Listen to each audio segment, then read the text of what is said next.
Meeker, Dale Meeker, and John Cole. I don't know if you're all going to speak or one's going to speak. Well, it's going to be me. Okay, I've got the good. biggest mouth. Okay. I brought video with me, but it's 10 minutes long, and the instructions say I will get 3 minutes, Okay. so Well, you I'll can- try to be quick. You can share that with us. We're here to talk about a traffic pattern change on Wheeler Avenue. We have a problem from 7 o'clock to 9 o'clock. Both sides of the street are lined.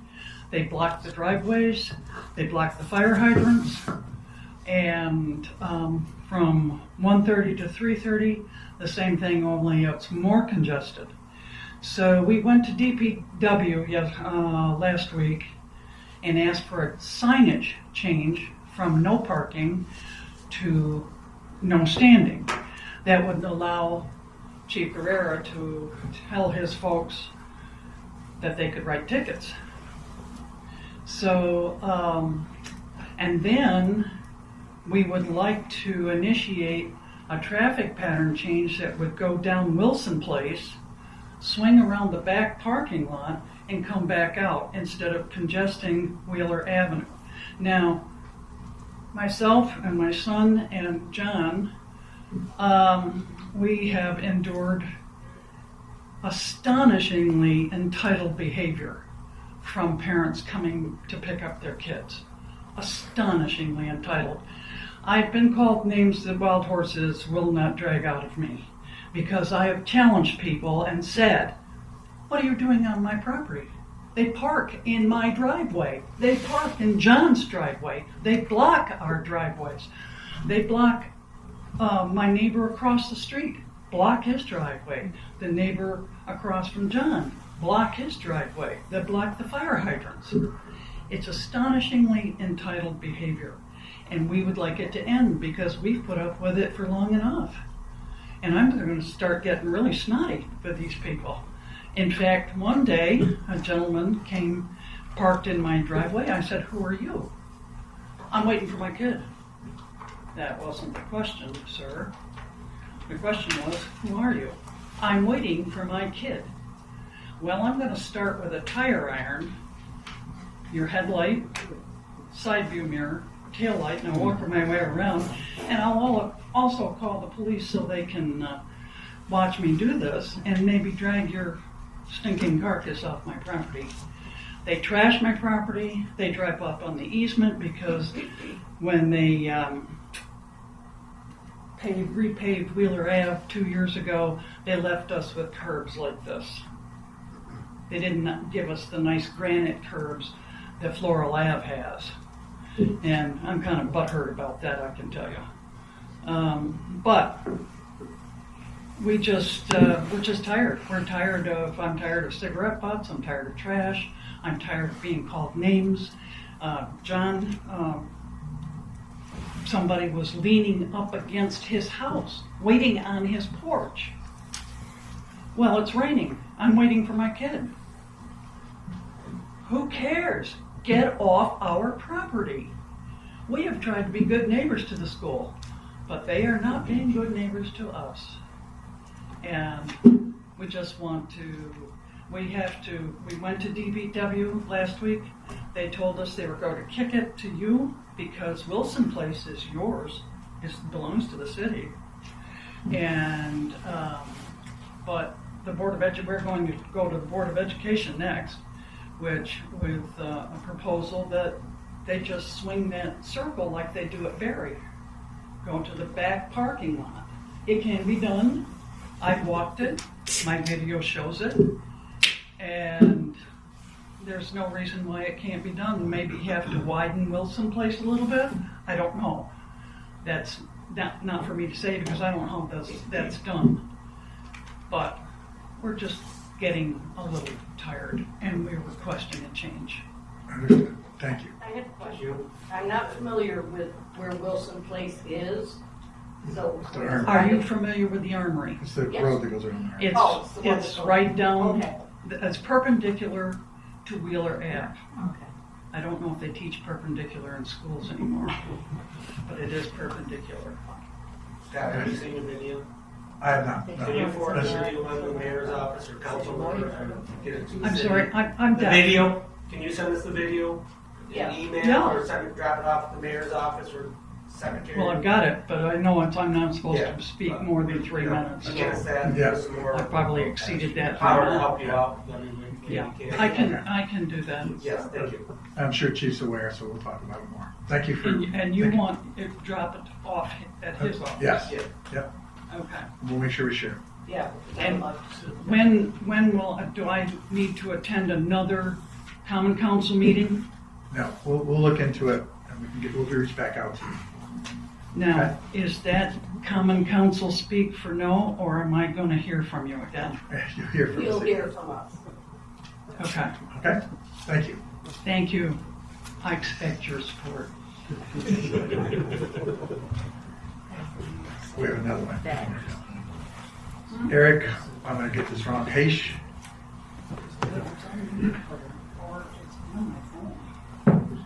Good evening.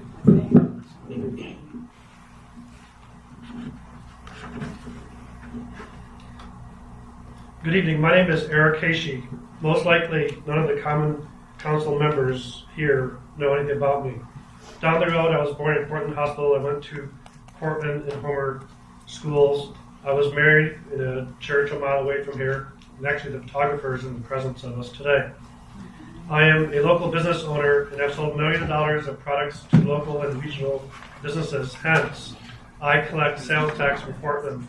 Of about 250 salesmen, I am currently number 3 in the country.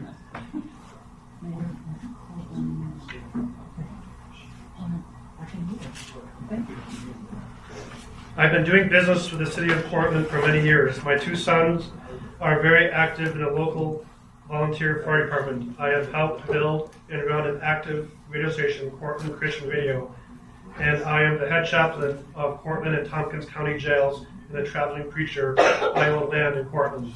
I'm not saying this to portray that I am good. I am trying to make the point that we are a part of the local community. The City of Portland's website states that we are always interested in your concerns, and as a mayor, I will work every day to help the City of Portland and business-friendly, safe community, offering programs to help enrich the quality of life for residents and business owners and visitors, unquote. It also says, working with all city staff to provide the best possible services we can to all businesses, unquote. And again, it says to handle citizens' requests and needs promptly. This rhetoric should be removed from the mayor's website if he's not going to live up to his own words. Today, I am here because of 3 past due invoices from the city of Portland that are up to 19 months past due.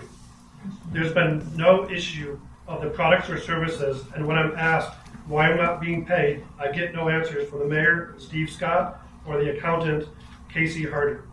I've been told many times that I would be paid, and at this point, the city owes me $2,301.50. In the past year or so, I have left messages, emailed, stopped in over 20 times. They have never returned my inquiry. I am asking this board of city councilors to look into this matter to help the city be responsible and to save face and to get this behind us. Thank you, Eric Heishi. If anyone would like a copy, I have. And I have the invoices with me if anybody wants those. Take a look at the letter as well. Okay, do you want the invoices? If you have it, I'll take a look. I have 3 invoices. I'll take copies. Yeah. This is all I have. Okay. I'll make sure that.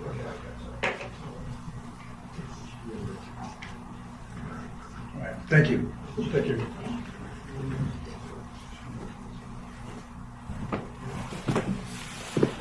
Anybody else here for public comments? Okay, finance reports. Perfect timing, right?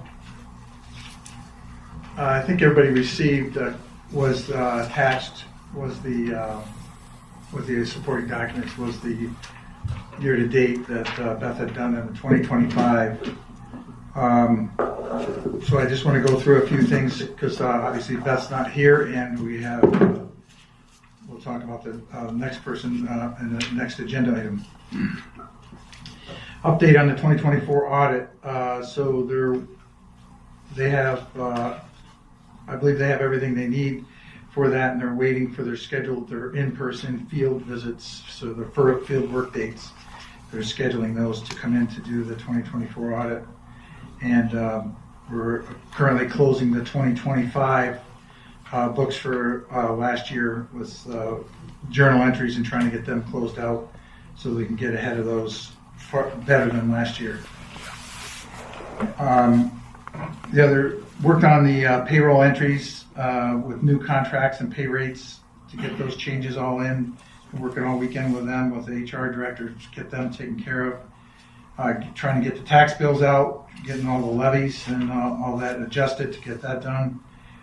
New tax software implementation, new credit card machines, and trying to get them installed and get that worked out. Switch over from the AS400 to the new softwares, tax software. Continue getting journal entries for 2025, closeouts, and then HRA update. So there's 4 persons that are seeking cash reimbursements for a total of $126.32.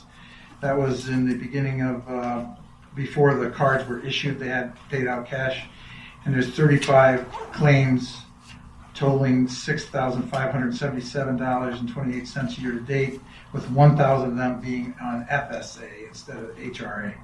So we're about $5,500 so far that's cashed from, that's been paid out on the HRA. So with that, we have a bunch of watch list items that we're going to put the watch list, and that's the sales tax, obviously, HRA, which we just discussed about, code revenues and parking collections, as well as the reimbursement for in wastewater.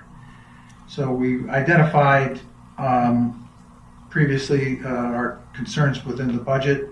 With a new person starting tomorrow, the idea would be to go back through the budget items. There's some concern areas that we just identified as a watch list. I want to make sure that those revenues are realistically anticipated and go back to make sure that the current administrator, finance administrator, has the same values and venues of what we're trying to do. Make sure that those are all correct, and make sure that those engagements happen properly, and make sure that they're all realistic revenues before we make the journal entries, recommended journal entries, in discussion with him to do that, because some of those revenue areas are under, but I just want to make sure there's not revenues that are over budgeted for, so we can make sure that happens. And I think so we're going to need some good working relationships to get those things resolved as far as that goes, to get that stuff taken care of. So I don't know whether we have any questions on the budget stuff. When will we likely be voting on modifications to account for the gap we have? I would say by the next meeting. Okay. The only reason I held back was I didn't want to make, without going through that whole budget. So his priority will be that 2 weeks is plenty of time to get that done and get even hopefully a more accurate financials, so we can get a better realistic approach. And then with the P cards, I read the article in the Portland Standard. Was there not a policy for the P cards when we rolled those out? There was a policy written for the P cards, but there was no detailed policy within the financial department to deal with those P cards. So the policy was dealt with so that you can make the purchases, but there was no reconciliation mechanism within the department done itself. And do we have a time frame on when we'll likely adopt a policy on that? That is we have to build that structure right now. So again, I would think probably 3 or 4 weeks for that. Scott, I think the biggest issue was through the bank. So I mean, it was a NAPA charges something, and it goes back to Chase Bank. They don't know whether to separate. Categorize it. Yeah, Yes. they pretty much got to create their own software. Right. They go to NAPA or Tractor Supply or Builder's Pass Right. to be able to separate that and get it back to us where the actual purchase was done and what it was for. That's the problem, it's a software issue or something. Right. So they do have access, correct? They can see what purchases were made and from which vendors? Yeah, Chase has the detailed accounting of where they were and who purchased them. We have those details, so it'd be like a credit card statement, if you will, and it'd be, you know, Jane Doe or John Doe who made the purchase and where they were for and the amounts, and they're all requisitioned for, so that we all know where they are. But they're just not hitting our chart of accounts in our financial reports to keep that accurate, if that makes sense. Yeah. So everything's being accounted for, but it's not being accounted for the right person, for the right department. So say somebody made a purchase for a part for a fire truck, and Wayne had the purchase for the fire truck, it would hit as Chase instead of maintenance line number XYZ for the fire department. So it's an added step. They have to go in and look at the purchase and who made it. Well, yeah, what it is an uploading accounting mechanism that sends from Chase that goes to Munis, and then it's done under the requisition for the chart of accounts. So it's a little more, the gatekeepers, whoever's making the purchase when they do the purchase offer, has to tie that to it, but which they're doing, but they're not tying it. It doesn't tie itself back to the accounts. And there's somebody in finance that keeps track and is making sure the bills are paid and is verifying that they're legitimate purchases. Right, and making sure they're not double. When the P cards were first issued, there was charges, let's say, make it up, Meldrums, and Meldrums was being done on the P card, but they would also take that receipt and turn that receipt in to get paid, so that bill could have been double paid. So those are all being recognized too. So there was inherent errors in the flaw of implementation of the P cards. Okay. So if a purchase is made, is the information going from the city employee that makes the purchase to finance directly as well? That's correct. So the purchase offer system, purchase offer is happening. So it's actually pre-approved. So they're actually pre-approving it before they're making the purchase. Very good. Other questions on the finance stuff? The health reserve account, that's something that I think would be great to see the numbers as it's progressing in terms of council meetings. It's something new, it's different, so being able to keep us updated would be, I think, definitely something I am interested in. For sure. And appreciate the feedback about the 24 audit, and then 25, we want to talk about either extending the current contract or doing an RFP, but sooner would be better than later in terms of moving so that the 25 audit can start in a timely manner. Agreed, and good point. But the currently is not typical to put RFP out, in which we don't have to put RFP or extend it without that having. I'm curious to see the new person's where he's worked with prior, and we're also during the interview process we discussed with him about as far as are we providing what we should be auditing and what level of detail, too much, too little. So I think all those conversations should happen first, but absolutely I would think by April is typically the timeline that they recommend to do those RFPs, because if your other one isn't closed out, which is the primary focus at this point, if they're not closed out, it's not necessarily a good time to audit. One last one, the Financial Restructuring Board for Local Governments. I don't know if you have an update currently as to where things stand with the submission of that. But if you don't have one now, I'd appreciate Yeah, so in the conversations we have with them, which make direct contacts, and that information will be passed along to the next, but we have to have an AFR done. So as soon as we get this audit done, then we're going to get them here, and they're going to do that. So they're kind of waiting in the wings to be able to do that. Once we get their AFR or this for 2025 entered, then they can come in. Okay, so we're still on case to be able to submit that once that's This year. That's the plan. That was the plan last year, but our AFR didn't get done until this year. Right. So we won't accept that, and we want to try to make that not happen. Anything else? Anybody else? But as far as Mr. Tobin, back to your question about the HRA, I mean, that'll be in the financial report required from the other one, as well as, some of the other areas where the suggested fix to cover up with the revenues is we have I think it was Randall helped me out, $280,000 of receivables that were on parking tickets that were out there.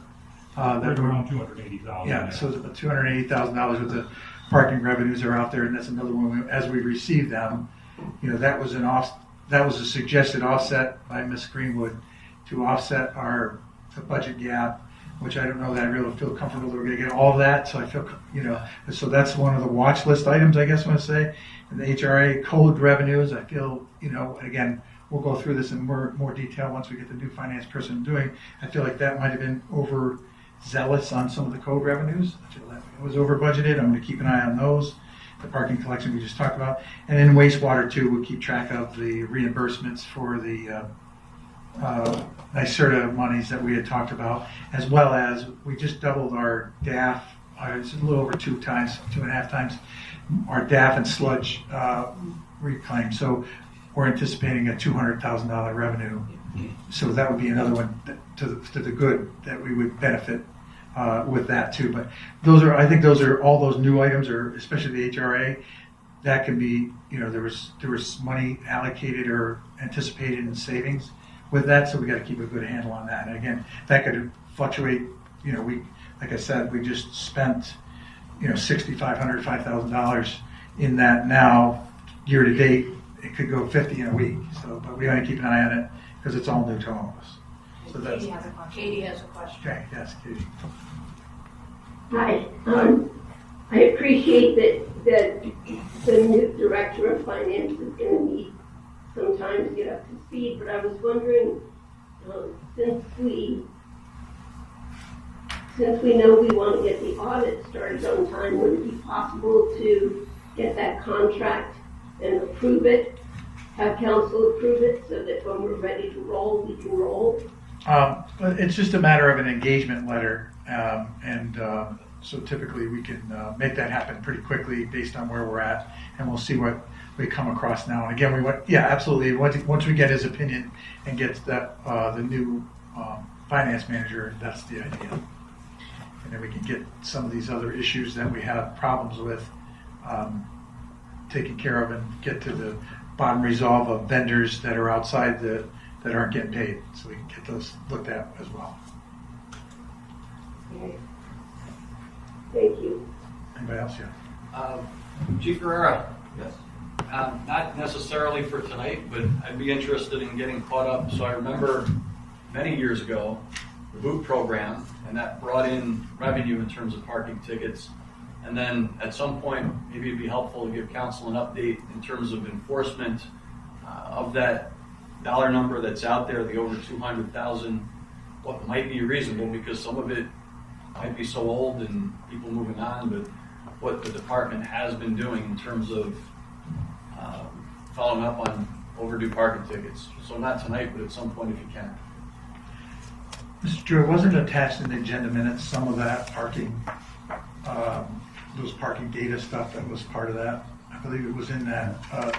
There's a list of. There was a list in there because they did vet that list. The company vetted that list to make sure they weren't too old. Because originally, when I was being told numbers of 500,000, which weren't there, but I think it does list a level of detail in that attached. It was in the agenda attachments, supporting docs.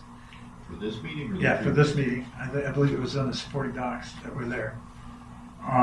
But yeah, it's there is that whole level of detail of who they are, and some of them will find some. That's why I don't know that 283,000 or whatever it was is a realistic number, because we just had one the other day that got a $100 parking ticket, and we went to look at it and they wrote down the wrong license plate.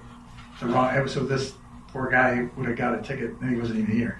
So there's some of that happens, and some of the other issues. So I don't know that all of that's tangible, but we put a heavy hit on this. When I first came in, we tried to get a bunch of them in, and it was helpful, but it doesn't come back as well as you would think. But now with DMV putting liens on or holds on their registration, that really helps. So I do have documentation that was not part of the supporting documents. That there is an estimated, this is pulled out of passport system, $328,760 in collected tickets. Yeah, so maybe you can forward that information to everybody if you that gives them the report. with maybe help, that would be helpful. And how far back does that go? That's after it's vetted, correct? That's after the 10-year vet. So there's so many years they can go back, and that's where it is. But I thought it was a supporting docs, but I read it somewhere else. It was a part of information. So as those collections come in, we'll keep track of what that revenue is and keep that sourced up. Maybe I'll remember, and my biggest grief was,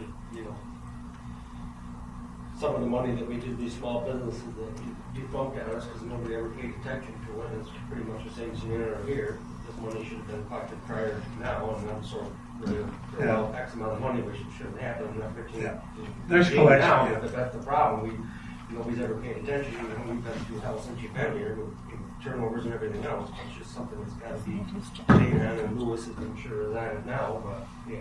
So we're going to write off a lot, but going forward, we got to be more pungent or strict on it. X amount of days it goes to DMV, and then it goes on your registration. So you go renew your car, guess what? You're going to pay it. Right. Yep. You get pulled over, they're going to impound your car if you didn't. Well, I think that's something for the future we're meeting about, is talking about what that amount is that goes to VMV. Those numbers are amounts, how much the parking tickets are, how much to escalate them to, and which would increase that amount, which would make us able to get it to DMV quicker. And then also, they charge us the collections, which goes back onto that. So we try to make that happen. And lastly, Mayor, appreciate the deeper dive back in reviewing numbers that you mentioned earlier. Fully support and recommend, and I think everybody speaks for themselves, but I would support in terms of department heads, hey, there's budget lines, and being accountable that, hey, we can't exceed on budget lines. And I know there were some budget transfers and some other changes, and yes, things change, but going through the process, my hope is that as you're reviewing, if anybody does have potential issues, that they would bring them to your attention. Yes, and that's the idea, even with liaisons. I know in the past, if a fire truck had an engine problem, something was anticipated, and they were doing budget transfers, not only is it discussed with them ahead of time, but also with this council when we are making those any budget mods will go through this group, so you'll be able to see every one of them too. And again, I encourage you to come in, review the packet. You can review those payables, right as they're going out, as I do as well. And certainly if you do it, I won't have to. So that'd be helpful too. But anytime, I encourage you to help review those too. I think it'd be helpful and understand the process. Because that's your liaison. That'd be great. Anybody else? So with that, we'll move to, can I get a motion to receive and file the finance report as given? Mr. Beckwith, can I get a second? Ms. Lane, anybody else? Any questions? All those in favor? Aye. Okay, mayor's report. All right, so downtown holiday window decorating contest. So the Rock got the one, we gave that one out, and St. Mary's School, which did the Brew, decorated the Brew 64. So Brew got the second one. And as far as a community one, I was able to attend that contest award ceremony, and John and Nicola Sarcone, and Andrew Pierce won second. Was just before this meeting, Chief Dreher and I attended the Future Development of Micron meeting at the Central New York Living History Museum. I think the impact on our community is going to be positive and negative. So I think some of the speakers that were there were really talking about, I see a lot of our trades getting hit and, getting used up there. And so I think that's going to put some pressure on us. We're going to lose staff members, whether it's, maintenance workers at buildings, janitors, all that. A lot of people don't believe it's real, but I've actually seen the drawings and the plans of just the site, the parking lot and the site of, where the trailers and the construction are. I've seen that preliminary site, and, it's going to be like letting them all out all at once. That's just the construction end of it. So, it's a 4-year process, but I look at some of the buildings and some of the areas and the properties we have. We get ahead of it, and housing end of it alone. We already have a housing problem. I think it's going to become a problem because a lot of these people are coming in. Some of the things we heard this afternoon was, people coming from other countries to work here, whether it's for the construction or permanently, and they're not going to immediately buy a home. So I can see sales skyrocket, but rentals are a problem, and we already have a working rate rental housing problem as we talk. So I think it's something to really consider being a problem. So we got to continue to work on what our goals and streamlines have been, and continue with that. On the 28th, I have a downtown stakeholders meeting with all the local downtown businesses, just to talk about the trash program and how that's going to roll out, and how we can invest our time into other projects and things that are happening on Main Street. There's the Pinewood Derby for the Cub Scouts at YMCA on the 28th as well. And then Reuse is having a murder mystery series on the February 6th. And then there's on the 28th at the Cortland Elks, the SPCA will have a Paws of raffle fundraiser, Love of Paws, for the Love of Paws basket raffle fundraiser to support the SPCA. So it's going to be an exciting, fun event. There's some great raffle tickets that will be put in there. That is the 28th, February 28th from 1 to 4. So as far as progression, so we have a lot of things going on in the finance department, obviously. We have a lot of things going on in HR end of it, but we also, yesterday, were able to complete the Wi-Fi on Main Street. So that thing is, which is the final for all of our fiber optics that have run to our parks and our Wi-Fi. So there's still a little bit of admin projects we got to work on that to make them so that we renew. So thinking the way we're going to do it is you would sign up to do it, and after 3 months that would expire. You have to sign up again. So just so that everybody doesn't keep renewing it that way. And we'll probably do the same password at our parks as we do on Main Street to be able to do that. Today we had a meeting again for the Randall Park design for the pavilion, bathrooms, ADA, and bathrooms to get that up to speed. So that's pretty exciting as well to get that moving forward. So we'll should have final prints on that, drawings to bring to everybody on that, so we can get that, and that'll go out to RFP as well. All right, that's all I have from the mayor's report. If you want to look to council members of ward reports, Mr. Tobin. Excellent, thank you. I've been following up on some past issues regarding cats in the neighborhood, stray cats that are occupying private properties. Talked to code about that. Also, a business in an R1 that's essentially non-conforming use that's been granted a variance. And I did speak with Whitney back in the fall about her concerns. I did talk to somebody more informally on the school board, but kind of see the issue. It's a lot of traffic. Wheeler is a street that can get people traveling fairly quickly as well. With the number of people in and out, it's a potential concern. Appreciate the feedback. I had a couple of things in terms of questions, and you checked a lot of the list. Thank you. And then I'm going to follow up with Mike Weiss in terms of DPW just updating for 2026 trash collection. I put my stuff out on Sunday, and then it was picked up a day later. I was under the impression that this was not a holiday, but it was. And I did have two people that reached out asking, and I misinformed, so I'm going to try to be a little bit sharper on that. Okay, I think all the national holidays are, because of the confusion, they recognize this year, they changed it. That's what was all recognized before. We had those conversations before. Sorry for that. But that has all changed. So all the national holidays are recognized now, and they're moving. So that just moves everybody back a day. So I know somebody else reached out today, I believe Jay too. So everybody that was Monday will go to Tuesday, Tuesday go to Wednesday, Wednesday go to Thursday, Thursday go to Friday. Well, the good news is being earlier is better than being late. So. Right, that's true, that's for sure. All right, Ms. Sullivan. It's pretty quiet in the second ward. We don't have all of our student neighbors back yet. And it's, even if they were back, it's too cold to carouse, I think. I did drive around my ward recently. I haven't been able to walk it in a long time. And I noticed that there are no houses with red X's. There are some that have had X's and have been uninhabitable for a long time, for many, many years. And I'm so pleased, and I need to convey that to the codes department. I've seen evidence of people fixing things up, things that have been left left alone for a long time, and they're starting to fix things up, and that's just great.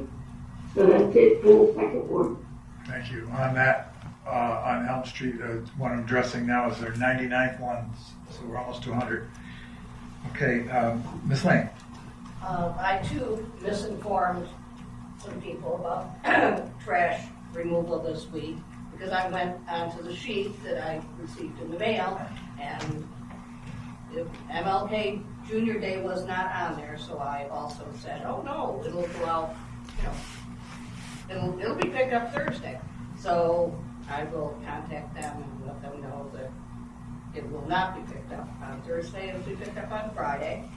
And other than that, it's been quiet and forth. Thank you, Mr. Connell.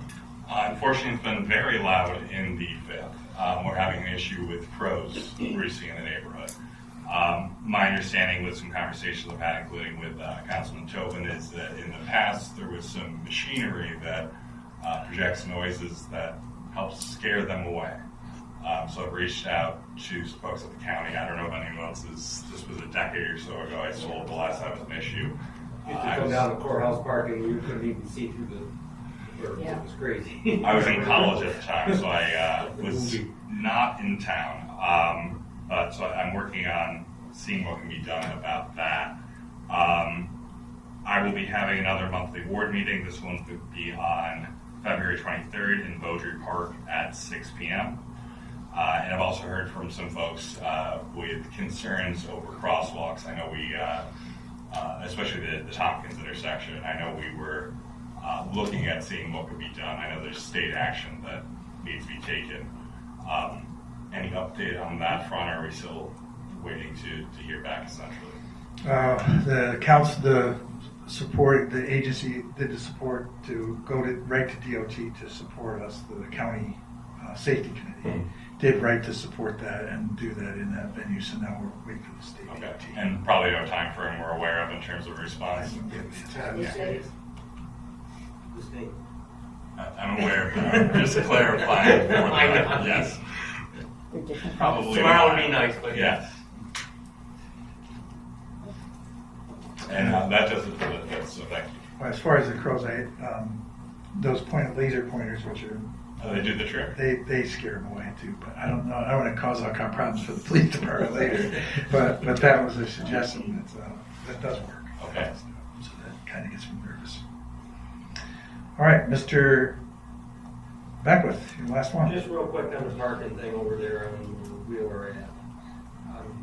The street that they were referring to, is that the one that turns in along the armory that goes into the school? Is that the name of that street? Do you know you have any? Yeah, I think they're talking about the road that it doesn't outlet out behind the armory. No, it's it dead just- end. yeah. It just Is goes. there anything we can do at the armory? Make this the pull in and pull out just in the armory? Use that parking lot. It's pretty much empty unless the fire department Yeah. doing training or testing ladders. I think, and so we did talk about this briefly before, but we have the issue not just there, but we have it on Delaware too.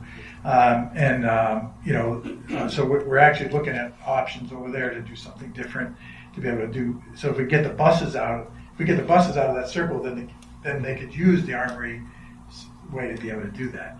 But I think some of the easier situation is to not allow parking on that street from those time periods, because it is. I go by that way quite a bit, and probably Brian does too. You go through there and there's cars on both sides, and it gets really, and people stand outside the car, and I would say brazen would be an appropriate word for some of that. But I think that could be alleviated, some of that, to be able to do that. And then I think we talked about talking with the school district to be able to have a way to have the kids be able to come out in those groups even after, and so that the buses are out of the way. They could be lined up down the street, come in the opposite, because they could line up. there would have to be no standing, because there's already, I think, no parking. Right. But they're not parking, they're standing. Right. So there would have to be no standing. Right. I'm just throwing that out. Yeah. It's a huge parking Yeah. lot. I would think we could do something to just pull in and pull out. I've just thrown that out there. Yeah. Well, I mean, when people are going on people's porches because it's raining and they're pulling in driveways, I mean, that's That's unacceptable. I agree with you there, 100%. The only thing I had real quick about a couple things, you mentioned about bike running, jobs and all that. Do you think you're gonna try to steal the people? For sure. I mean, I don't know necessarily they're stealing, but I think Well, I'm not stealing. because of the They're gonna- wages, they're gonna because have of something that we can't offer. right. They're gonna- I mean, you were around when they built the Amazon building up there. I mean, that took every electrician from here to Rochester and Yeah, probably so the beyond. rentals are gonna suffer. And What happens when they and move? that's what's going to happen. So then we got, the project that you got coming up across from the hospital is going to be coming up. You're going to have a hard time getting people to fill it. Pouring concrete's hard enough now. So And the other thing about Yeaman Park, you're doing the plan, just so I know. the plans for Yemen Park, Yeah. Uh, Is that gonna be part of the RFP, the that's- design plans? right? I'm just thinking to make sure, we're not all this around, as much as we know that we need it, we gotta make it foolproof. Yeah, for sure. Yep. Mean way, we gotta make it easier, clean.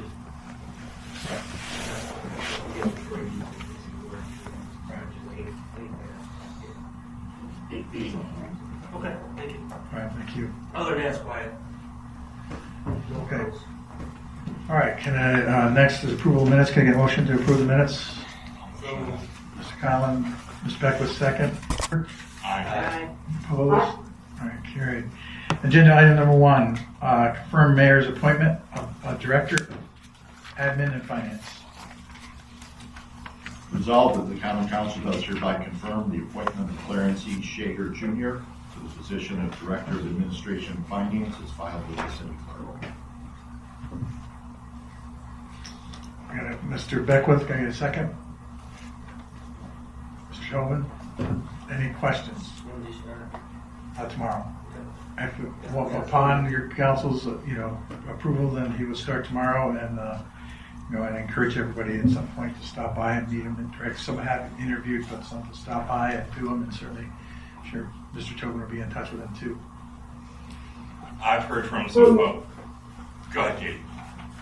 Oh, sorry.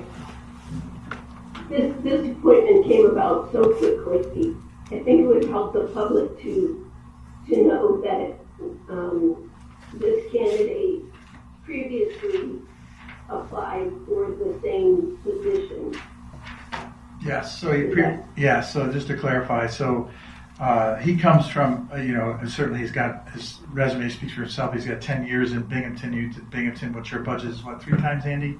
I think it was 3 times, more than 3 times what our budget is. Then he went to Johnson City. He took to Johnson City, so he interviewed here it was, by the way, just for clarification for the media, it was a year and a half ago that summer when Beth had started. Not this summer, it was a year, and it was prior to, so she had been here a year and a half. So he had interviewed for the position and then declined it to go to Johnson City, which is Johnson City's a village, but it's still the same size as what we are. But I think he was able to identify, by just reviewing our AFR, he was able to identify what our issues and what our problems are right off the bat. So excited to have him come in and be able to hit this pretty hard. But yes, so this is not a rash over decision, but coincidentally, he had that changeover at the end of the year, and it worked out in our benefit in this case, or both our benefits. Has he met with the staff with the city? No, he has not yet. Okay. Has he had any conversations with Ms. Greenwood about the status of things, workflow, deadlines, things of that nature? No. I mean, we have a list of items to deal with, and it was determined that it would be better not to have that happen based on the way things work. Me and Brian were able to meet across the hall last week with him, and Brian actually had some great. I think we all did, but Brian probably had the most. And he drilled pretty hard, and I thought he answered everything professionally and point blank, and he's willing to give it a run, and I think he's going to do a great job. Gee, I wish I had been there. For the record, Pat was there. Thank you, Brian. Well, I didn't say you weren't. I just, Yeah, Brian and I were you wouldn't talk because you had code. Okay, so did that help? Did that answer your question, Ms. Sullivan?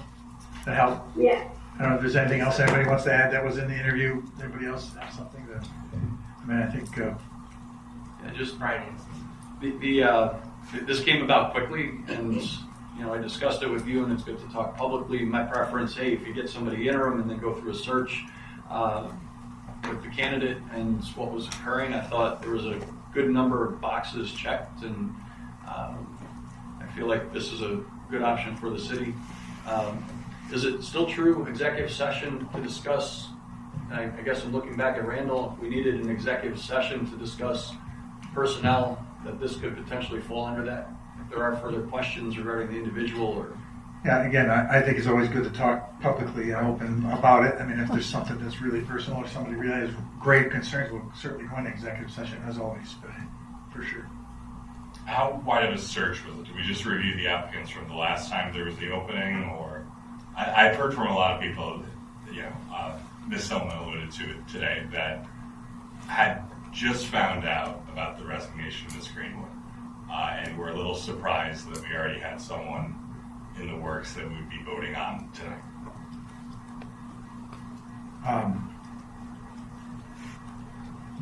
I'm not sure of that. I'm trying to figure the question here. How was the search simply going over past applicants the last time the job was open? How wide of a search was this?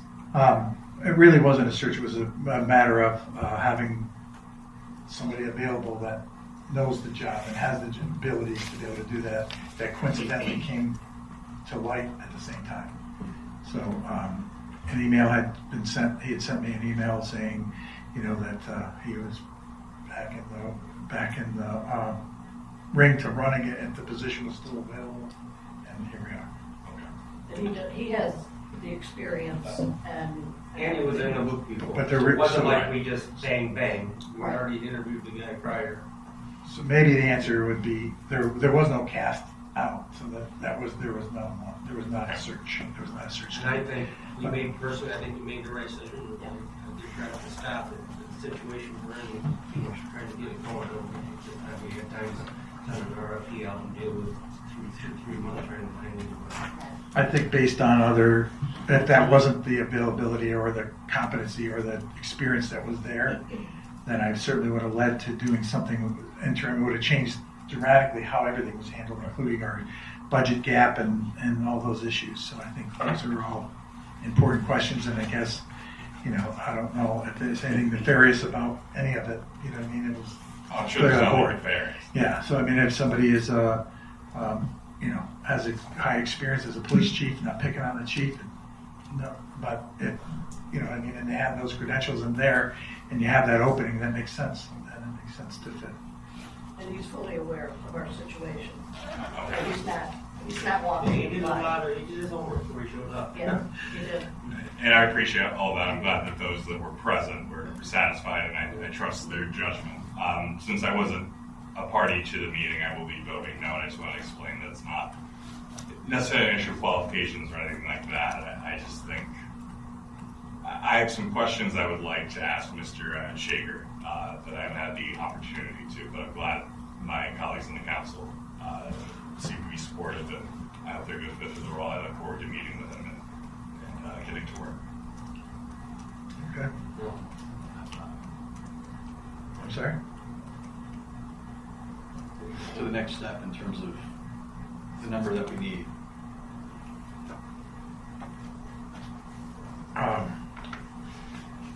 In terms of the budget gap, or what are you referring to? In terms of approval. Yeah.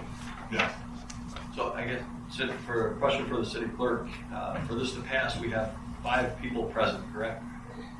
You have 5 people present to vote. We need 4, correct? You need 5 yes votes to confirm the appointment. In future, Would it be appropriate to potentially table the motion, and then give the opportunity for further discussion? We need a start. We need a Yeah, I start can't. Like, you just, Yeah. everything I just said is not true. For another 2 weeks. Yeah. I mean, trust me, Council, this guy's the real deal. If it's a matter of passing this, I will support it, but in future deliberations over department heads, I would appreciate if the full council had the interviewee available to them to ask questions. Okay. There would be an issue with that, doing that. Yes. with the opening. Well, we could do it independently. So there, in the past, we had, multiple rounds, and I let everybody meet with people, and we went through the whole process. But based on where we're at, audit's got to get out, AFR's got to get out, so I can get the support from the And council. I'm not looking to Yeah, put and so, roadblocks to like, that. but In the if- future. Your point is well taken, and certainly the threat of it is not. So if that I helps. appreciate Okay, that. but I appreciate that too. But I didn't even think of that. But thanks for catching the vote part. Anybody else? All right, so move it, please. Councilmember Tobin, Aye. Councilmember Silliman, Aye. Councilmember Lane, Aye. Councilmember Conlon, Aye. Councilmember Beckwith. Aye. Motion is approved. Mr. Shager is confirmed. All right. I'm going to pass down for signature that his motion or his appointment is confirmed. All right, agenda item number 2, authorize collective bargaining agreement with Teamsters Local 317 representing wastewater treatment facility employees. Resolved that the collective bargaining agreement between the City of Cortland and Teamsters Local 317 is hereby approved and ratified.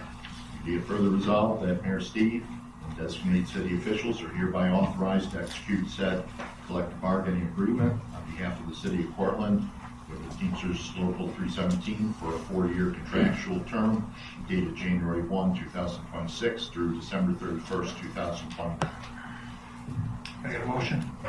Mr. Beckwith, can I get a second? Ms. Lane. Mr. Lewis, do you mind just coming up and presenting this? So I did talk to our wastewater, Joe McMahon, about this, and I did excuse him for this meeting because it was his daughter's first basketball game, I think. So I did excuse him, and I just asked him a couple of questions, make sure that, number one, that the salary rates were in the budgetary numbers, which Randall and him both have confirmed that those were all done, and the other item will reflect later to the resolution that we'll talk about as far as the money's being funded, as far as paying for that grant and that funding. So if you just want to hit the highlight parts, I know everybody got kind of the highlights, but maybe hit some of what you would do with the Teamsters. Yeah, this is our first year working with Teamsters on this. Before, the wastewater union was an independent union. They did not have national representation. So they signed on during the past contract to be represented by Teamsters 317 out of Syracuse. So we had 2 folks from the Syracuse office that came down and worked with us on the contract. We were able to negotiate a 4-year agreement with them. That puts them on a different schedule than police and fire, so we're not meeting with all of our contracts the same go around again. The first year they received a market rate adjustment. Our wastewater plant was well behind what other similarly sized plants were across the state. And then we went with a hourly adjustment in years 2, 3, and 4. They preferred to do it at a rate of 75 cents a dollar and 75 cents versus a percentage rate. It comes out actually a few cents less than what the percentage rate would have came out, but they felt it was important for unity across the bargaining unit. They wanted to all get the same raise in years 2, 3, and 4 versus a percentage that would have given some a little bit more than others. We reduced both the licensure stipend and insurance opt-out adjustments to an hourly rate. This is something we've done in all the contracts, and this prevents there being any payroll errors in calculating overtime payments, because sometimes when it's paid as a lump sum, it can get a little muddy with units as to how it calculates the overtime rates. We swapped out Columbus Day with them for Juneteenth to standardize city holidays. They do technically have a 13th holiday, which the rest of the city doesn't have, but they have one less personal day. Their 13th holiday is a floating holiday, so essentially it ends up being the same thing, but they didn't want to change it from a personal day to a holiday, so I said, that's fine, whatever. It all comes out the same. You get 12 and 4 or 13 and 3, so it's the same in the long run. We standardized the vacation accrual with other bargaining units. It starts on January 1st. We also got rid of the convoluted system of getting a week after 6 months, then your allotment on January 1st, and another week after 12 months. Now we just prorate it as of the date of hire, so it makes it much more simple in the system, and there's no need to manually go back in and add 6 months, manually go back in and add a year. Cleaned up a bunch of language issues with them. We created a new position in the bargaining unit of wastewater treatment safety coordinator. This was something Teamsters was pushing for. We had the position not as a standalone position, but as a stipend being paid. So basically, we created a position that used that stipend with the rate an operator would have been getting. And the position that's been created is primarily safety for the wastewater plant, secondarily safety for the city as a whole, and third would still be used to fill an operator role as the need arose. So it kind of is a hybrid position. And lastly, we clarified an out-of-title bargaining unit member covering the overall plant operations. And there was an issue there because in the past, that position had been paid the rate of the deputy operator of the plant. That person was eligible for overtime, so their base pay was much lower than when we redid these positions. Now they're an overtime exempt employee, so their base was higher. So it created in this person seeing a much bigger jump in what that stipend should be. They were in full agreement with it, so we were able to negotiate it down with an increase, but it saves the city about $6 an hour on that rate, and they readily admitted the rate was too high for what it should have been because it was being driven partially by the overtime payment. So we fixed that problem as well. Council was given the cover sheet as well as the new contract and the old contract. So if anybody has any questions? Anybody have any questions? I have a question. Sure.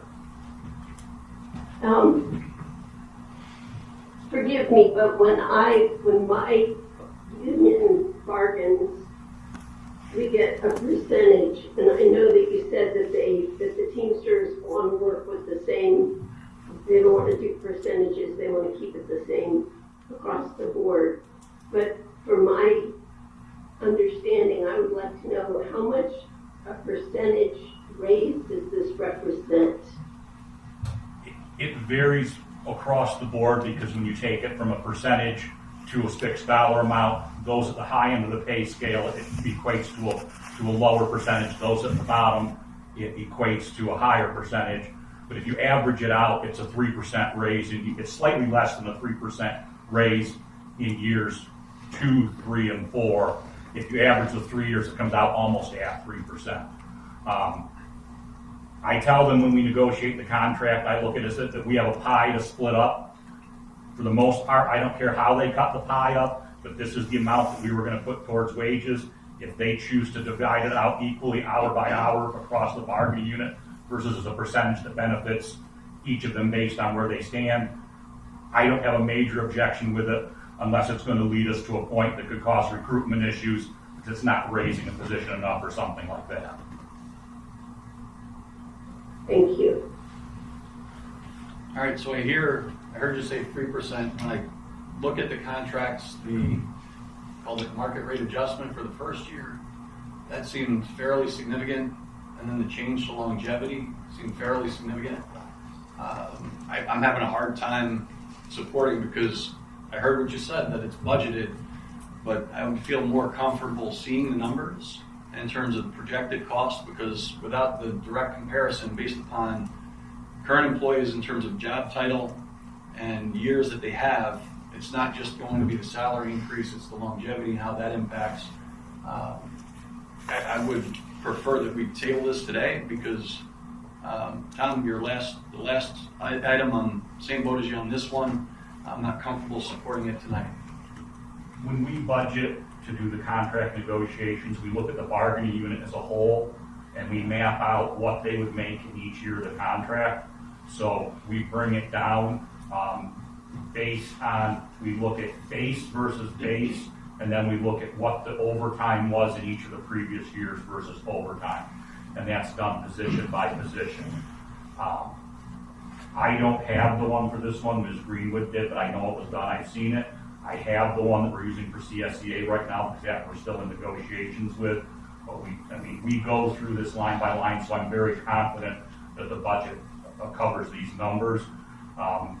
Additionally, not that we should rely on extra revenues. Of all the city departments, wastewater's in the one that's in a position that has some flexibility with the fact that they've been able to significantly increase the rates that they're charging for their dairy waste, and that they also have other state monies coming in. So I'm extremely confident we're fine in this one, just because of the fact that I know there's revenues that aren't budgeted coming into wastewater, probably close to $1 million. And that this is nowhere near that. So. And I don't think it's fair to, we've passed every other contract.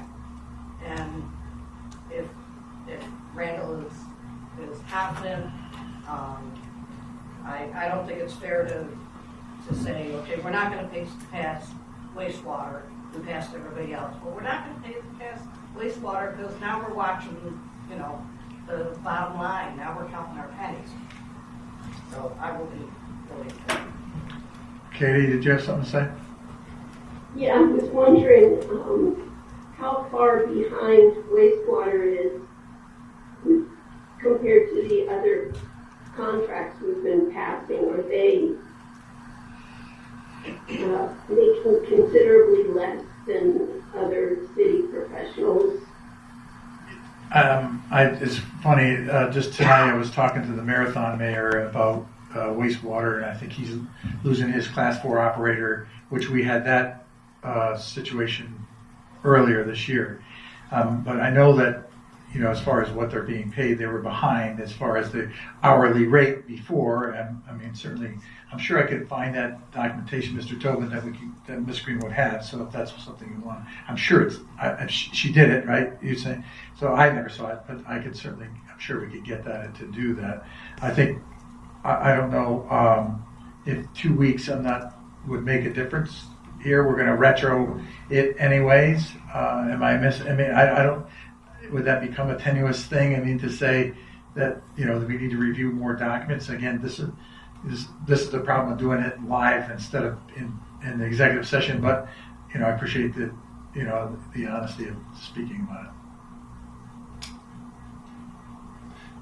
Well, it's being retroactive, I wouldn't think it's going to be. I wouldn't think so, but I don't want to. As long as it's not, I think it's most important part is not pervade that this is against it necessarily. Just seeing what the long-term impact, which is what the council's here for, right? So I think that's a reasonable ask. I don't know. I don't want to cause agita to them, but it's all how we dispel that. So if we can get ahead of them before they read the media, that would be helpful. Probably not be able to radios quite quick over that, but I can email Sean. Do I think the Teamsters and Syracuse are going to be terribly happy with us? No. Is it the end of the world? Probably not.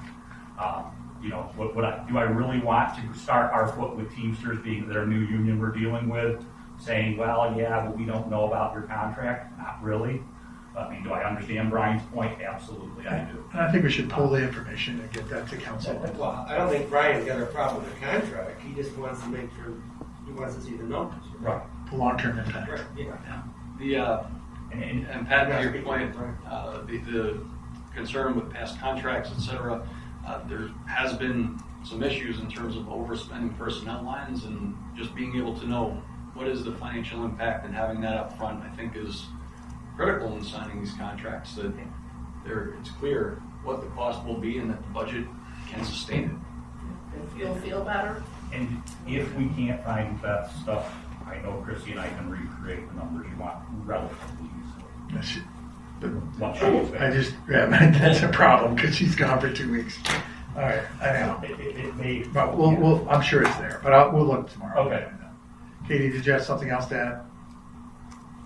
No, I do appreciate how you were able to negotiate out some of the things that make it messy, like the stipend. I think that's good, and I do want the wastewater department to be fairly compensated for their work. So, Yeah, I don't think anybody's saying that. Just clarify that. right. Nobody's saying that. We're only saying we'd like some more information to make a rational Right. decision. That's all. You'll Understood? definitely want to reach out to their local leadership because Yes. they will get more skittish than the guys in Syracuse. I'll try to get over there I'll try to get over there tomorrow morning at 6:30. Okay. All right, anybody else? So can I get a motion to table, Mr. Tobin? So moved. Mr. Conlon, a second. This is the motion to table the meeting. All those in favor? Aye. So agenda item, No meet, no minutes, Jack, till 7 tomorrow. Yeah. Don't start out at 6. all right. So agenda item number 2 will be tabled to the next meeting. Okay? Agenda item number 3, reappoint members of the Board of Assessment Review. Resolved that the Common Council hereby reappoints Board of Assessment Review member Sean T. Mack for a term ending September 30th, 2029, and Jeff Smith for a term ending September 30th, 2030. Be it further resolved that the city clerk shall file an updated Board of Assessment Review member listing reflective of the appointments with the Portland County Office of Real Property Tax Services. Can I have a motion? Katie, you want a little motion? All right, Katie, I'll move it. Second, Brian, or Mr. Tobin. Any questions? Okay, move it, please. Councilmember Tobin. Aye. Councilmember Lane. Aye. Councilmember Conlon. Aye. Councilmember Beckwith. Agenda, Says aye as well. did you say Katie? I don't think you called her. Oh, I'm sorry. Councilmember Sullivan. Did I skip over Aye. you? Yes, you did. I'm Yeah. sorry. Agenda item number 4, approve event permits for Family Fun Fest in Suggit Park on July 18th, 2026. Resolved that the City of Portland Common Council does hereby approve the issuance of permits without fee as described below. The event is the Family Fun Fest, sponsored by the Southington JCs, to be held July 18th, 2026, from 1 p.m. to 4 p.m. at Suggit Park, issuing a special event permit and a sound device permit without fee. Be it further resolved that the city clerk shall issue said permits conditioned on fulfillment of applicable state and local code requirements. Can I get a motion? Mr. Tobin, Mr. Conlon. It's great to have the JCs involved in our community. And I don't think they've been around for a while, but this group is bringing them back, and we're excited to have them involved. We met with them briefly to just try to get their overview of what they're going to do, and I think it'd be fun, and it'll grow. It sounds like they're starting small and going to start growing from there, so we're excited to have them. Okay, move it, please. Councilmember Tobin. Aye. Councilmember Sullivan. Aye. Councilmember Lane. Aye. Councilmember Conlon. Aye. Councilmember Beckwith. Agenda item number 5, authorize agreement with Cummins Sales and Service for inspection, maintenance, and service of water department generator. Resolved that the City of Portland Common Council does hereby authorize Mayor Stever as designee to enter into a 2-year inspection, maintenance, and service agreement with Cummins Sales and Service for the water department generator in an amount not to exceed $4,842.42. Mr. Beckwith, give a second. Mr. Conlon, any questions? Is this just a new contract? Have they been doing maintenance prior? I don't know that necessarily Cummins has been doing it. There's been different. Somebody's been doing it. Somebody else has been doing them, but now we're trying to get the same one to do all of our generators at the same time. Anybody else? It's a small number, but it fits within what was budgeted in terms of maintenance. Yes, no? Yes, that was via confirmed, yes. Okay, move it, please. Councilmember Tobin. Aye. Councilmember Sullivan. Aye. Councilmember Lane. Aye. Councilmember Conlon. Aye. Councilmember Beckwith. Agenda item number 6, authorize agreement with BCA Architects Engineers for grant writing and engineering services for New York State DOT grant application. Resolved that the City of Portland Common Council hereby accepts the proposal from BCA Architects Engineers and authorizes Mayor Steve to enter into a no-cost agreement with the Department for assistance in preparing the New York State Department of Transportation Alternative Program grant application for improvements to pedestrian multimodal features along major pedestrian routes with emphasis on the Homer Avenue corridor. Can I get a motion? So moved. Okay, Ms. Silliman, Mr. Beckwith. So just to clarify a couple things on this. So this grant application, the reason it's done this way is it's no cost to us, and they're basically do some design work and some work to try to get the TAP grant to put that information out there. As you remember, we have a $6 million grant towards Homer Ave. We still have a shortfall. We want to make sure everything's covered before we can do it. So this is the way we can get the TAP grant. A lot of the grants now require us to have engineered drawings for those. So if we didn't do it this way, put it out to RFP and award it this way in RFP, that would preclude BCA, who has a lot of our infrastructure information, from being able to bid on it. So you can either, if we don't do it, RFP for them to do it for nothing and donate their time, then we have to do an RFP for bid later when we do the design. So all this does is not preclude them from being able to bid on it in the future. We did have some good interest. As you can see, there's 4 others that were interested to do it. So that's how this no-cost agreement works. So is it all for Homer Ave, or could Tompkins Street be a part of this with the pedestrian crossing? Yes. So so some of this is we are looking to do some of the other TAP grant information is some of the other crosswalks, for example, which is still on Homer Ave across from the hospital, or some of the other safety areas, sidewalk areas, and some other areas that we have. Back in Troy's area on Elm Street, down in that way, there's some intersections you can't use a wheelchair to get. You have to go to a driveway because there's literally you can't cross. So there's areas like that we put as in high need, and we put it as part of the TAP grant. So that was information that was discussed. But the priority focus is Homer Ave. But if we can add those other ones into it, then they'll add it into the grant application. Does that make sense? Okay. Anybody else? All right, move it, please. Councilmember Tobin. Aye. Councilmember Silliman. Aye. Councilmember Lane. Aye. Councilmember Conlon. Aye. Councilmember Beckwith. Aye. Agenda item number 7, authorize memorandum of agreement with parking enforcement officer for clothing items. Resolved that the City of Portland Common Council hereby authorizes Mayor Steve or his designee to enter into a memorandum of agreement with Parking Enforcement Officer James Burns for the purpose of providing reimbursement in an amount not to exceed $300 annually for clothing items required to perform his assigned duty safely and effectively. Can I get a motion, please? Mr. Conlon, Mr. Beckwith. Again, this is all in the budget, right, Chief? It's all planned for. And this is the way. He's a part-time. He's one of the only part-time people we have. Anybody have any questions? Move it, please. Councilmember Tobin. Aye. Councilmember Silliman. Aye. Councilmember Lane. Aye. Councilmember Conlon. Aye. Councilmember Beckwith. Aye.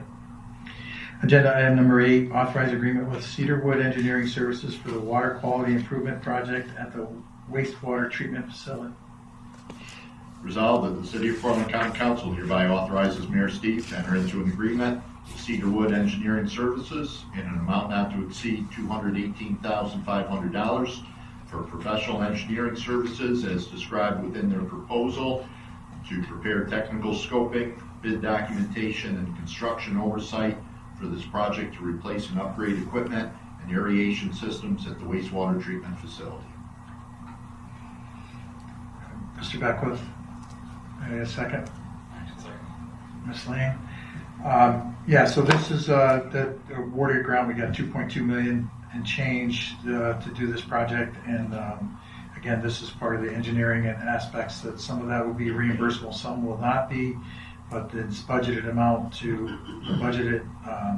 did not exceed amount was budgeted as a total in case it didn't cover. So is what I was told by Mr. McMahon. Anybody else? Any questions? Okay, move it, Are we please. doing this? I know we gotta do it because the state never bought. city.